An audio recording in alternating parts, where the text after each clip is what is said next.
The little girl's voice trembled as she clutched her younger brother's hand. Her tiny frame shook, her tear-stained cheeks glistened in the dim light of the living room. With wide eyes staring up at the stranger towering above them, she whispered words that could shatter even the hardest heart.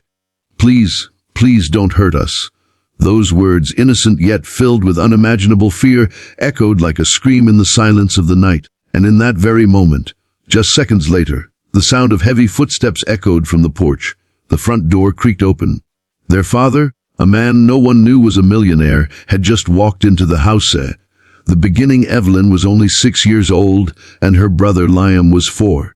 They were the light of their father Daniel's life. To outsiders, Daniel looked like an ordinary man who worked long hours and came home late, wearing simple clothes and driving a modest car. No one in the neighborhood knew the truth behind his quiet life. Daniel was one of the most successful entrepreneurs in the city. He owned multiple businesses, investments, and properties. But he kept it hidden. Why? Because wealth had never defined him. Love, kindness, and humility were what he valued most. He wanted his children to grow up in simplicity, to learn compassion and strength, not arrogance. That night Daniel had stayed later than usual at his office. His children had fallen asleep waiting for him, but they didn't know their lives were about to change forever. The break-in, it was just after 10 p.m. when a desperate man named Victor broke into Daniel's home.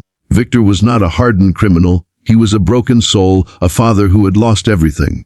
Once a worker at one of Daniel's companies, he had been fired after repeated misconduct. Instead of rebuilding his life, he fell into debt, addiction, and anger. Seeing Daniel's house simple on the outside, Victor assumed he could find something to steal, something to ease his problems. But he hadn't expected to find Evelyn and Liam awake. "Sit down," Victor barked, his voice hoarse. The children froze, fear gripping their tiny hearts. Evelyn wrapped her arms around Liam, whispering, "It's okay, don't cry. Daddy will come soon."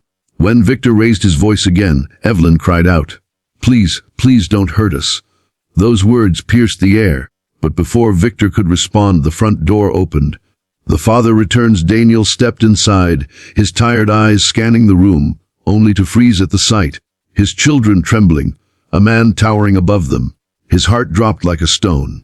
"What are you doing in my house?" Daniel's voice was low, steady, but filled with fire. Victor spun around, startled.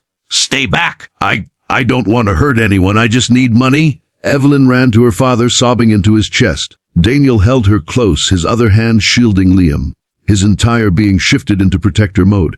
But Daniel didn't shout. He didn't call the police right away. He looked at Victor and saw more than a criminal.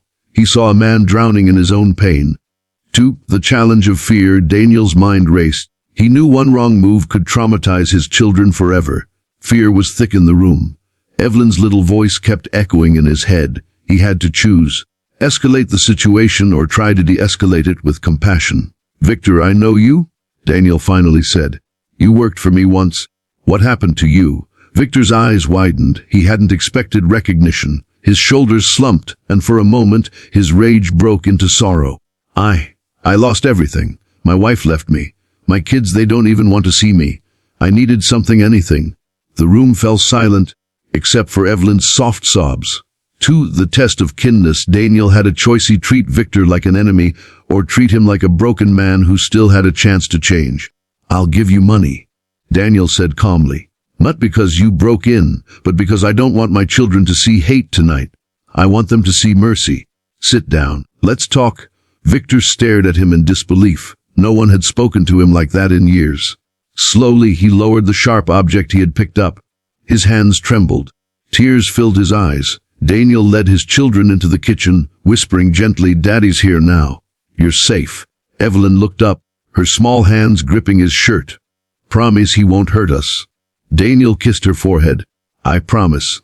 Through healing, through forgiveness, for the next hour, Daniel spoke with Victor. He listened to his pain, his regrets, his mistakes. He could have handed him over to the police, but instead, he offered him something greater, a second chance. "Come to my office tomorrow," Daniel said firmly. "I'll help you find a job again. But tonight, you need to walk out of this house without fear, without violence. Not for me, for my children, so they know mercy exists in this world." Victor broke down in tears. For the first time in years, someone saw him not as a failure, but as a man who could still change. He left that night not with money, but with something far more valuable: hope. To the aftermath, when the door finally closed, Evelyn asked, "Daddy, why did you help him?" "He scared us." Daniel knelt beside her, brushing her hair gently. "Because, my love, sometimes people do terrible things when they're lost. If we answer hate with hate, the world never heals. But if we answer with kindness, we give someone a reason to change." Evelyn hugged him tightly, whispering, "You're the bravest daddy in the world." Thiffen the resolution. The next morning, Victor showed up at Daniel's office. True to his word, Daniel gave him a chance. It wasn't easy. Victor had to prove himself, work hard, and rebuild his broken life. But months later, he returned to Daniel's home, not as a thief, but as a man who had earned back dignity. He knelt before Evelyn and Liam, tears in his eyes. "I'm sorry for scaring you." Evelyn, now a little older, smiled and said, "Daddy said kindness can change people. I believe him now." And to the inspiring message, this story isn't just about fear or wealth or forgiveness. It's about the strength of compassion in the darkest moments. Daniel taught his children, and Victor, that mercy is more powerful than revenge. No matter how broken someone seems, a single act of kindness can spark change that spreads far beyond what we imagine. To call to action, if this story touched your heart, I want to hear your thoughts. Comment below. What would you have done if you were in Daniel's place? Do you believe kindness can truly change a person? And don't forget to like, share, and subscribe to my channel. Be kind always, for more stories that inspire, heal, and remind us of the goodness in humanity. Because together, we can build a world where kindness wins.